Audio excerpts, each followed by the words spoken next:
Market price पर GDP जो आपने डिफाइन किया। Yes sir. और अब छोड़िए रियल जीडीपी, नॉमिनल जीडीपी सुना है ना? Yes sir. बताइए नॉमिनल जीडीपी क्या है? कि हिंदू उत्तराधिकार अधिनियम के तहत बच्चियों को अपने पिता के संपत्ति में क्या अधिकार होता है? Supply creates its own demand. Who said this?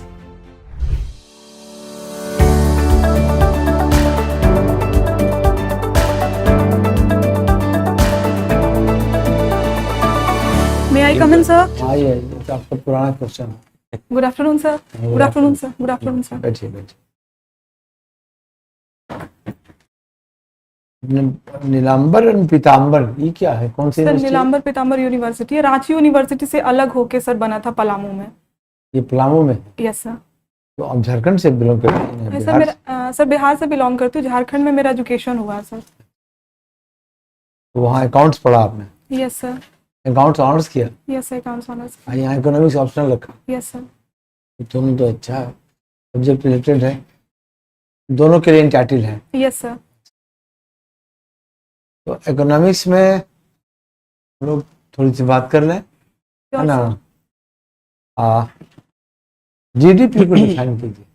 Sir GDP का full form gross domestic product होता है, जो हमारा गुड्स एंड सर्विसेज जो हमारे टेरिटरी के अंदर स्पेसिफिक टर्म पीरियड में जो प्रोड्यूस होता है सर, उसको जीडीपी कहते हैं। तो ये हमारे ही टेरिटरी में होता है, हाँ। तो दूसरी टेरिटरी में होगा तो? सर दूसरे टेरिटरी में अगर होगा तो सर हम उसको जीएनपी कहेंगे, ग्रॉस नेशनल प्रोडक्ट। अरे ग्रॉस नेशनल प्रोडक्ट दूसरी टेरिटरी में कहेंगे? सर हमारी टेरिटरी के अंदर ही जितना ग्रॉस डोमेस्टिक का ही मतलब होता है, हमारे सर बाउंड्री के अंदर जितना भी गुड्स एंड सर्विस का प्रोडक्शन हो रहा है स्पेसिफिक पीरियड में, उसको जीडीपी कहते हैं। और अगर बांग्लादेश की जीडीपी हो तो? सर तो उसको इंडिया में काउंट नहीं करेंगे सर। हम इंडिया में तो पूछा नहीं आपसे, हमने क्वेश्चन क्या पूछा? Define GDP. ये सर तो बांग्लादेश की जीडीपी वो हो जाएगी। हम तो आपको किसी ये कहे हमारी क्यों करें? Yes sir. I defined you, हमने कहा कि जीडीपी डिफाइन कीजिए। माफी तो चाहूंगी किसी देश की, किसी एरिया की certain stated period of time में जो एसेट होगा, यस सर। उसी के माफी चाहूंगी सर।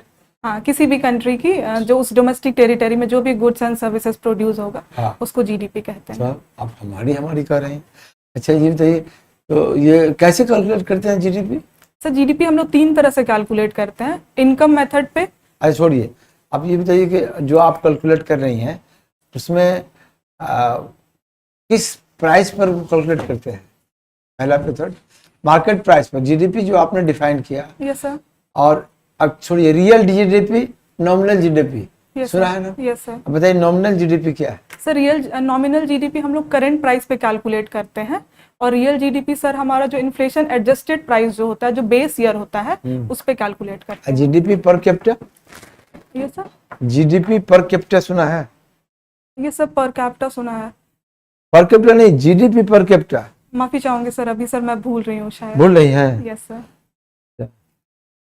GDP value added? ये सब वैल्यू एडेड, जब हम लोग किसी भी चीज में वैल्यू एडिशन करते हैं, जैसे इनकम में सर जो भी गुड्स एंड डोमेस्टिक प्रोडक्ट में जो हम वैल्यू एडिशन कर रहे हैं, उससे जो इनकम जनरेट हो रहा है, उसको वैल्यू एडिशन कहते हैं। अच्छा, अब इकोनॉमिक्स आप अकाउंट्स में हम लोग अकाउंट्स एंड ऑडिट्स भी साथ साथ होगा ना? Yes sir. ऑडिट डिफाइन कीजिए, what do you mean by audit? तो जब हम लोग अकाउंटिंग, एनालाइजिंग, समराइजिंग और मैनेजिंग करते हैं किसी भी बुक्स को, जैसे कैश फ्लो स्टेटमेंट बना के, ट्रेडिंग अकाउंट बना के, और उसको जब हम लोग एनालाइज करते हैं, जैसे ऑडिट करते हैं सर कि वो सही है या गलत है, उसको ऑडिटिंग कहते हैं। तो ऑडिट करती हैं आप, कौन बड़ी है? किसी ऑर्गेनाइजेशन की आप बुक ऑफ अकाउंट की ऑडिट कीजिएगा, यस सर। तो ऑडिटर एज ऑडिटर आपकी क्या क्या रिस्पॉन्सिबिलिटीज होगी? सर पहले ऑडिटिंग चेक करने के लिए सर हम लोग जनरल अकाउंट देखते हैं, फिर उसका लेजर देखते हैं, फिर ट्रेडिंग अकाउंट बनाते हैं, फिर cash flow statement and then balance sheet check करते हैं सर कि बैलेंस हो रहा है, जितना भी खर्च हो रहा है, एक्सपेंडिचर जितना हुआ, जितना एसेट है, जितना इनकम हुआ और जितना रिसिप्ट है, वो मैच कर रहा है या नहीं कर रहा है। अगर हो रहा है तो सरप्लस होगा सर, और नहीं हो रहा है तो डेफिसिट होगा। बैलेंस को रिकॉन्साइल कहाँ से करते हैं? सर 2 तरह से करते हैं, पासबुक स्टेटमेंट से एंड बैंक स्टेटमेंट से। Bank statement. Yes sir. Physical verification की भी जरूरत पड़ती है? What sir? Sorry sir. Physical verification की भी जरूरत, सपोज एक बुक ऑफ अकाउंट में आप गए हैं, आप कैश बुक में you Yes, sir. Find a voucher yes sir. और कि 10 कुर्सी परचेज हुई, तो आप वहाँ उसको ये एक्चुअली परचेज हुई कि नहीं, कैसे वेरीफाई सर कीजिएगा? दो तरह से ऑडिट करते हैं, एक हम लोग इंटरनल ऑडिट करते हैं, एक एक्सटर्नल ऑडिट करते हैं। इंटरनल ऑडिट जब हम उसका बुक कीपिंग को देखते हैं कि वो सही है या गलत है, और एक्सटर्नल ऑडिट जब हम जाके वहाँ पे चेक करते हैं कि प्रॉपर सामान वहाँ अवेलेबल है या नहीं है। तो माफी चाहूंगी अगर मैं गलत हूँ तो सर, बट और शायद यही है। नहीं, इंटरनल ऑडिट में भी आप कैसे उसको कोरिलेट कीजिएगा वाउचर को देख के कि एक्चुअली ये मान एज्यूम करना है ऑडिटर को कि ये जो एक्सपेंडिचर है जस्टिफाइड है, इसके वेरिफिकेशन के लिए कोई वहाँ इंस्टीट्यूट होगा ना, कोई इंस्ट्रूमेंट, कोई कैश ऐसी कोई बुक होगी, कोई ये इंस्ट्रूमेंट सब होगा? बैंक स्टेटमेंट देखते हैं, cash book, basically cash book ही देखते हैं कि कितना कैश आया है और गया है, और उसे बैंक स्टेटमेंट फिर बनाते हैं और कैश बुक स्टेटमेंट बनाते हैं, फिर बैलेंस शीट करते हैं सर। माफी चाहूंगी सर अगर मैं गलत हो रही नहीं, तो अब माफी हमको आपको फांसी देने जा रहे हैं। आप कितना माफी मांग रहे हैं? हमको इसमें कोई सजा आपको थोड़े देंगे। हूँ। No sir. तो माफी क्या मांगना है? सर, हाँ, शायद नहीं मैं जानते तो नहीं जानते, हाँ अगर मैं गलत होंगी सर। इतना माफी मत मांगिए। आप जान रही हैं, सही बहुत जान रही हैं, घबरा नहीं। ठीक है सर। तो इसलिए स्टॉक रजिस्टर देखेंगे हाँ सर, स्टॉक देखेंगे, तब ना मिलाएंगे। एंट्री स्टॉक रजिस्टर में है कि नहीं? इन्वेंट्री देखेंगे सर उसका। तो सिंपल सी बात है, तो माफी इतना घबराइए नहीं। आप चॉइस है एफएओ खाली बनना है ना? ये सर दोनों है, तो मैं दोनों में से सर एक सिलेक्ट करना रहता है, तो मैं चाहूंगी कि मैं फाइनेंस सर्विस में जाऊं क्योंकि मेरा एक्सपर्टीज उधर ज्यादा है। अच्छा, फाइनेंस सर्विस में आप गई, सपोज एनी फाइनेंस ऑफिसर आपको गई, तो ड्राइंग डिसबर्सिंग का आपको पावर दे दिया गया। Yes, sir? ड्राइंग डिसबर्सिंग समझती हैं? नो सर, नहीं समझती हैं? No sir, sorry. मतलब जो ट्रेजरी जहाँ जाइएगा हाँ तो वहाँ से सरकारी खजाना है, हाँ तो आपको एक पावर मिलता है कि वो सरकारी खजाने से पैसा निकालिए, ड्रॉ कीजिए अच्छा, और ड्राइंग। उसके बाद डिसबर्स कीजिए। निकालते हैं अपने लिए थोड़ी, नो सर। जहाँ खर्च करना है वहाँ डिसबर्स करते, उसको बोलते हैं drawing disburse Yes, sir. Officer. इसका एक पावर अलग से मिलता है किसी ऑफिसर को, जिसके सिग्नेचर से ड्रॉ होता है। हाँ और ट्रेजरी अफसर का काम होता है कि ड्राइंग डिसबर्सिंग ऑफिसर ने जो बिल भेजा है ड्रॉ करने के लिए, ये प्रॉपर है कि नहीं, ऑडिट। ये उसको अधिकार है कि नहीं, ये जो ड्रॉ कर रहा है जिस फंड में, उस फंड है कि नहीं, वो कर सकता है कि नहीं, तो ट्रेजरी अफसर उसको वेरीफाई करता है। तो जो ड्राइंग डिसबर्सिंग ऑफिसर अंदर जो पैसा है उसके पास सरकार का खजाना, तो उसका प्रूडेंस क्या होना चाहिए? पहला फाइनेंशियल रूल पढ़ा है बिहार का, कोई भी फाइनेंस का फर्स्ट रूल क्या होता है? सब बुक कीपिंग करते हैं, पहले उसको रिकॉर्ड करते हैं, फिर चलिए, उसको एनालाइज करते ये हैं। एब्स्ट्रैक्ट है, डिसीजन है फाइनेंशियल रूल का, फर्स्ट फाइनेंशियल है। Drawing disbursing officer should apply the same prudence as he applies in expending his own pocket money. अपना पैसा, अपने जेब का पैसा खर्च करने में जो मोह होगा, वही मोह वही सरकार मोह। के पैसे में होना चाहिए। फैक्ट है। तो सबसे चलिए, पहले। ये आपको जांच करना है, Yes, sir. धरले से ही खर्च कर रहा है। नो सर, जांच करेंगे पहले कि जहाँ जरूरत होगी वहां पे पहले हाँ, करेंगे, इसके पास जिस फील्ड में वो जरूरत मोह होगी। है कि नहीं सरकारी खजाने? अच्छा, हिंदुओं के पर्सनल लॉ मनुस्मृति पर आधारित है, आप जानती हैं? हाँ, क्या? मनुस्मृति। मनुस्मृति। यस सर, शायद मैं रिकॉल नहीं कर पा रही हूँ। नहीं रिकॉल कर पा रही हूँ। Sorry. अच्छा, हिंदुओं के पर्सनल लॉ में एक बहुत बड़ा चेंज लाया गया था आज़ादी के बाद, ये जानकारी है? Hindu code bill. हाँ, ये सर मैरिज से रिलेट किया गया था हिंदू कोड बिल को, बट मैं शायद अवेयर नहीं हूँ सर, सॉरी सर। अच्छा, तो केवल उत्तराधिकार के बारे में बता दीजिए कि हिंदू उत्तराधिकार अधिनियम के तहत बच्चियों को अपने पिता के संपत्ति में क्या अधिकार होता है? ये सर 50% उनको अपना जो भी पेरेंट्स। कहाँ पढ़ा था आपने? किसी किताब में पढ़ा था? किसी लॉ में 50% वाला लिखा तो कहीं हुआ, लिखा हुआ नहीं है। लॉ में शायद सर अभी बात चल रही थी सर, उसको वेरीफाई कर दिया गया है 50% की वो अपने जो भी उनके पिता के पैतृक संपत्ति होगी उसमें उनका ये अधिकार आपने होगा। पढ़ा है कहीं? ये सब पढ़ा है शायद, ये सब मैं रिकॉल कर पा रही हूँ जितना मैंने पढ़ा है सर। यह कहिए कि शायद नहीं पढ़ा है। हो सकता है सर, माफी चाहूंगी शायद मैं गलत हो तो। आपकी यूनिवर्सिटी का नाम है Nilamber Pitamber university. Yes, you tell me some of the historical facts about your university.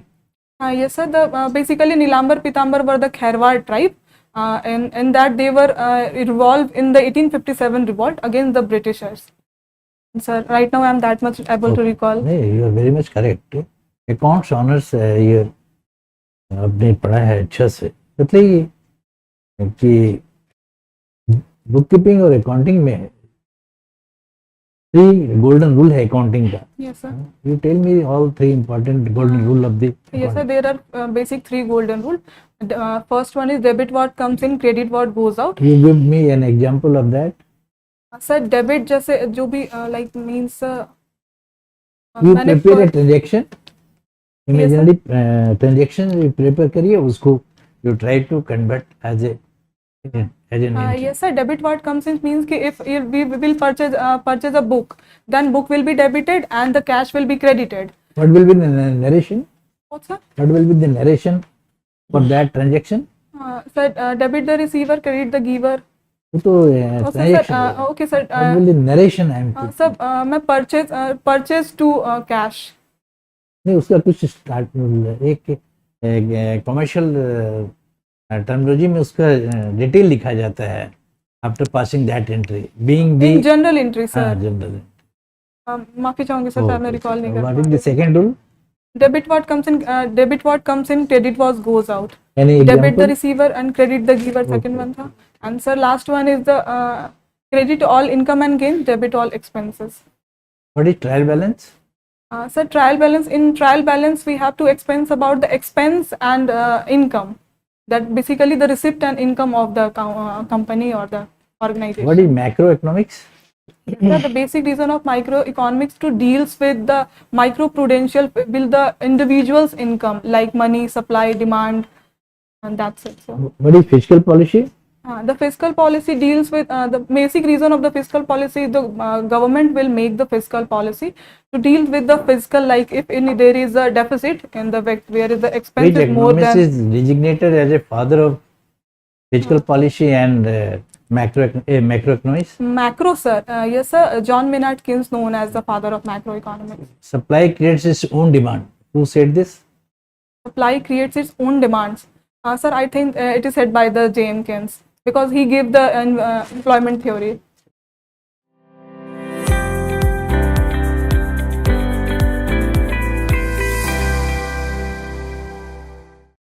जब interview is over, Thank you, sir. बहुत अच्छा इंटरव्यू है, लेकिन लास्ट में एक क्वेश्चन मेरा ये है Yes, sir. कि इतना अच्छी पर्सनालिटी है आपकी, इतना अच्छा नॉलेज है, इतना अच्छा आप बोल रही हैं, तो आपने पुलिस चॉइस क्यों नहीं दिया?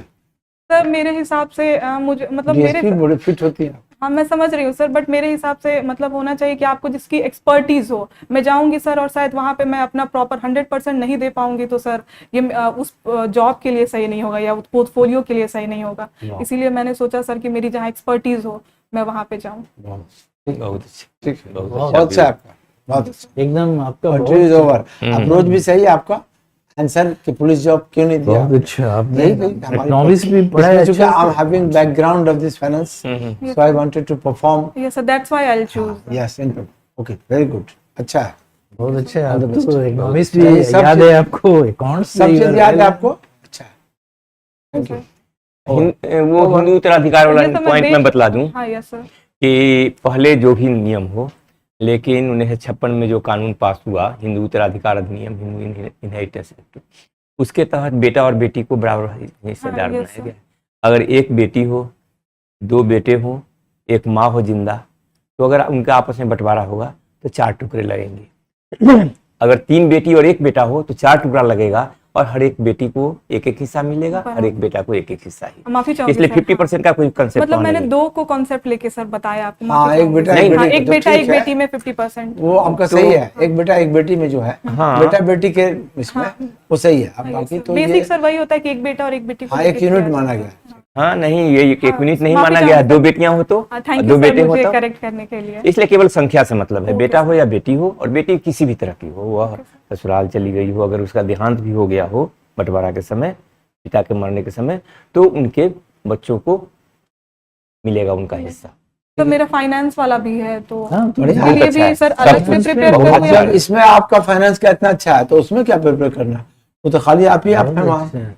कब है वो फाइनेंस वाला? सर 28 को है वो। बहुत टाइम है, बहुत ऐसे पहले ही आप प्रिपेयर्ड हैं इसके लिए, बाद में इसमें भी तो फाइनेंस है आपकी चॉइस है। हाँ सर, ऐसे तो आपको क्या दोनों करना? में से किसी एक कोई तो चूज करना फाइनेंस पड़ेगा में सर। एक आध चीज देख लीजिएगा, बस role of treasury officer, okay sir. फिर जाके हाँ जो Auditor हमने क्या पूछा है? है ना, हाँ हाँ वो सब फाइनेंस वाला पूछा है। वो ट्रेजरी अफसर, ड्राइंग डिस्पेंसर, फाइनेंशियल रूल, वो बिल नहीं होगा तो वाउचर क्या में काम डिफरेंस होगा। जान हाँ, लीजिएगा। मेन आपका- अकाउंट्स एंड इकोनॉमिक्स हाँ, पूरा है। अकाउंटिंग तो बहुत जरूरी है। एंड सर अभी जैसे बिहार सर माफी चाहूंगी अगर आप मुझे बता देंगे, बिहार एजुकेशन सर्विस का हायरार्की एग्जैक्ट क्या होता है सर? आप जाइएगा तो हायरार्की मतलब आप प्रोग्राम ऑफिसर में आपका अपॉइंटमेंट होगा। हाँ, सर यही मुझे नहीं पता था कि पहले प्रोग्राम पहले प्रोग्राम ऑफिसर, उसके बाद से डिस्ट्रिक्ट एजुकेशन ऑफिसर या district programme officer, yes sir. उसके बाद से फिर डिप्टी डायरेक्टर हमको आरडीडी होगा, regional director, regional director. Regional director RDD, yes उसके सर। बाद से deputy director, assistant director, director, यही तो डायरेक्टरेट में मालूम। ये सर क्योंकि मेरा सीसी में पहले बिहार एजुकेशन सर्विस ही है तो इसीलिए हाँ तो ठीक है, हायरार्की इतना ही है उसका। फाइनेंस फिर एजुकेशन सेक्रेटरी उसका पर एक चीज तो छूट गया, देखिए हॉबीज और स्पोर्ट्स पर पूछते हैं यस तो sir. You will have to be very master in mandala art. Yes जो सर, है, आई विल। तो they may ask the different question, how many arts are in India, okay so sir. you will have to answer in that way, okay or sir. you will have to learn everything about mandala art, yes sir. a prominent figure of mandala art, yes sir. okay। और उनके father के बारे में उन्होंने, they have a Mr. father of Nilambai Pitambar has established 2 villages in that area, you will have to remember the name of that particular village। Father tribe का नाम है ना जी, ट्राइब्स थे सर, ये नीलांबर पितामह। नीलांबर एंड तो ट्राइब का नाम tribe है। थे सर। हाँ, तो उनके फादर जो थे, ओके। जो founder of this, Nilambar Pitamah university. University के फाउंडर। हाँ नहीं ये नीलांबर पितामबर जो दोनों ब्रदर ट्राइब, थे। हाँ दोनों ब्रदर थे हाँ, सर। तो उनके फादर है established 2 villages in that area। Okay sir. तो you इन will have- इन लेकिन पलामू आपने तो डिस्ट्रिक्ट। जवाब दिया कि ट्राइब थे। हाँ सर, नहीं, ट्राइब खरवार, ही थे। they belong to Kharwar. Sir हाँ। खारवाड़ ट्राइब शायद हो सकता है कि वो ट्राइब थे, उनके फादर ने किसी नहीं विलेज आप का फिर क्लियर कीजिए, या तो ये सही है या आप सही। आप ये कह रहे हैं कि 2 पर्सनालिटी का नाम है, हाँ। नीलांबर और पिताम्बर। पिताम्बर। हाँ सर। आप कह रहे हैं ट्राइब का नाम है। नहीं नहीं नहीं नहीं, पर्सनालिटी वो ट्राइब से खरवाड़ खैरवाड़ ट्राइब से tribes बिलोंग के करते tribes। थे। हाँ, खैरवाड़ ट्राइब से वो बिलोंग करते थे। फादर ऑफ नीलाम आप पितामबर है आपको established- कहना होगा हाँ। कि खरवाड़ ट्राइब के 2 पर्सनालिटी थे। हाँ सर, मैंने बोला था कि बोला तो खैरवाड़ वही ट्राइब बोले। से बिलोंग करते हैं वो लोग। मैंने ये खरवार यही बोले थे, कास्ट बोले थे, शुल्क। नेम ऑफ ट्राइब हमको नहीं नहीं सर। ठीक है, तो उनके 2 विलेज का नाम देख लीजिएगा, बिकॉज दैट इज वेरी फिर ये इंपॉर्टेंट। भी सर कि उन्हें कहाँ हैंग किया गया था? हाँ, हाँ, लेस्लीगंज लेस्लीगंज में हैंग किया गया था। तो जानती है, ठीक। वो जेपीएससी का इससे बड़ा हाँ, इंपॉर्टेंट सर एक्चुअली क्वेश्चन मैंने है, वो भी दिया है, इसीलिए JPSC भी दिया। इसलिए जेपीएससी में these are अब very- दिया जेपीसी। हाँ, हाँ, सर, ठीक मैंने है, तब फिर इसीलिए हम पूछे। अब हो गया, ठीक तो है, फर्स्ट क्लास। ठीक है, thank you sir. Happy interview. Thank you sir. बहुत अच्छा।